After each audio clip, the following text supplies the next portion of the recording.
Thank you. So I would also like to acknowledge the team that participated in this. Apart from me, we also have our lab colleagues who had helped in looking into the science of it.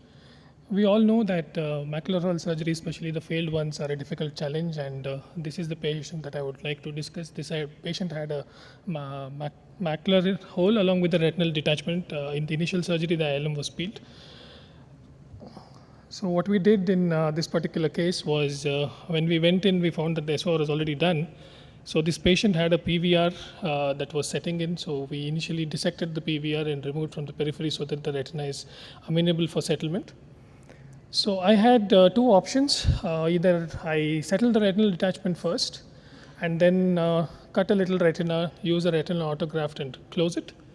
Based on our work on the ILM and glia, what I thought this time was that we could harvest the peripheral vitreous and we will use the peripheral vitreous as a plug. So here you can see that I'm first debulking the vitreous. I did a fluid air exchange.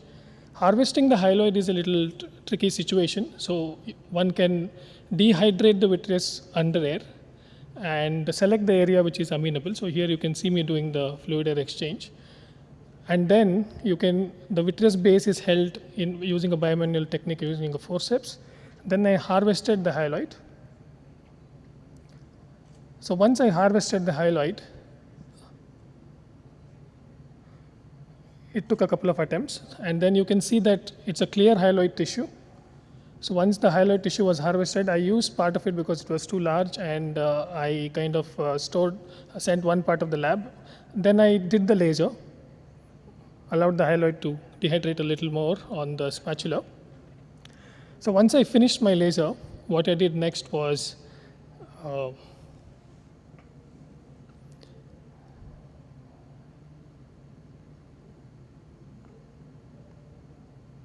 it's important to do the anti-laser as well. Now you can see that I'm using the spatula to take that hyaloid that I harvested. The first thing that I did was I dropped it over the optic disc first, and then I used the green tip to hold it, and then I used the back fresh part of it to put it over the hole. So once this was achieved, the rest of the fluid air exchange was done, and then I exchanged it for oil. You can see the hyaloid being overlaid onto the hole. I don't tuck it, I just overlaid on it, and then I topped it with oil. Now, this is the post-op result. You can see on day one that you can see the hyaloid plug which is there.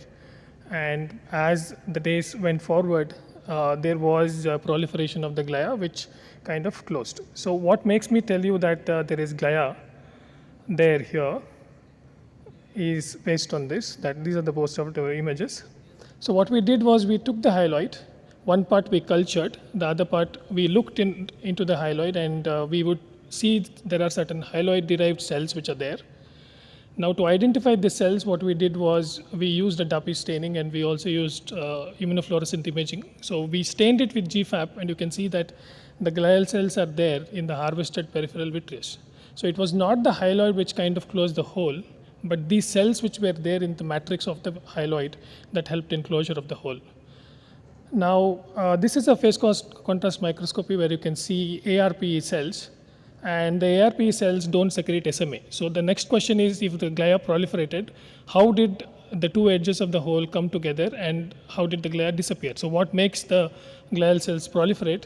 Now, you can see that in our harvested cells, the alpha SMA is positive, which means that the glia which bridged then contracted and brought them together and exited out once the healing was complete. Now, we were not the first ones to say that there are glial cells present in the anterior hyaloid phase. This particular paper actually indicated that these are mesodermal derived cells which are present in the posterior hyaloid in the retina. So this is part of the immune system, or the innate immune system part, which can be used for healing.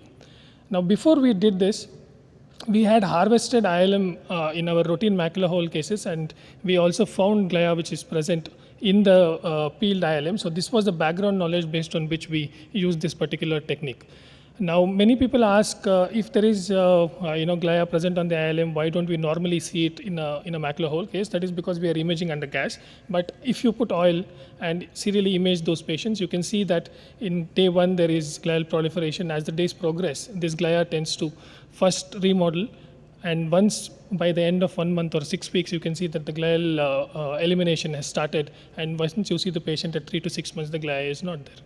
So this serially kind of demonstrates that glia is there and it can really bridge the hole, and it is actually the glia that closes hole. Surgery is an art where you're trying to put the two edges together, but what cements and keeps the retina bridged together is glial proliferation and glial remodeling. Now this particular this thing was, we grew the glia, and what dot-like cells which are there actually had processes that you can see across when subjected to phase contrasted immunofluorescent microscopy. Thank you very much.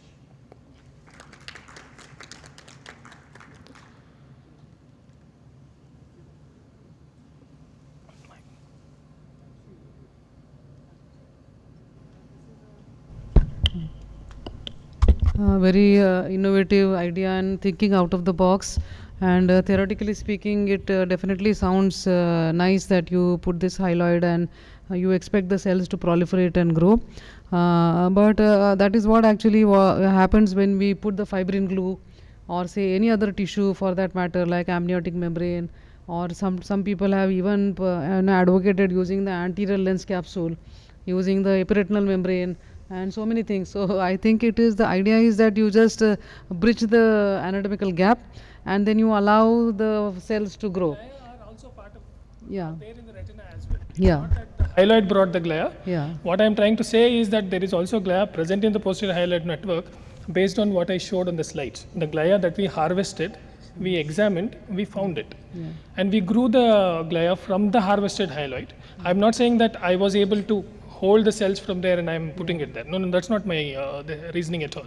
What I'm saying is, if I take a bit of retinal tissue and if I grow it, the neuronal tissues are going to degenerate, but the glia, which is the resident repair tissue, has the only cell which can actually proliferate if you grow the retina. That's the concept that we're trying to True. I agree that. Another thing is that I think the amount of hyaloid that you put there, because we obviously know that if you put too much of vitreous there, it's going to contract, and then that is going to have much more problems, like they may develop into epiretinal membranes and then can cause traction, and you might end up in fact having a worse outcome than so probably the amount of hyaloid which you put might be a crucial point in this. Absolutely. Yeah. So it should be proportional to the whole, and just probably 10% greater than that, so that it is acting as a network where the cells that are going to migrate are going to come and stay, because it's the matrix that is required for this tissue to proliferate, rather than putting it too large over it, like you rightly said. It can produce those kind of complications. Thank you. Thirumalesh, do you use silicone oil so that you can get serial OCTs? Not really. The patient had a redetachment. He had got the surgery done elsewhere. They removed the oil, and this particular patient developed a redetachment after 6 weeks. So the patient also had peripheral PVR, and I usually do not use gas in patients where there is peripheral anterior PVR. Thank you, Dr. Thirumalesh, for that innovative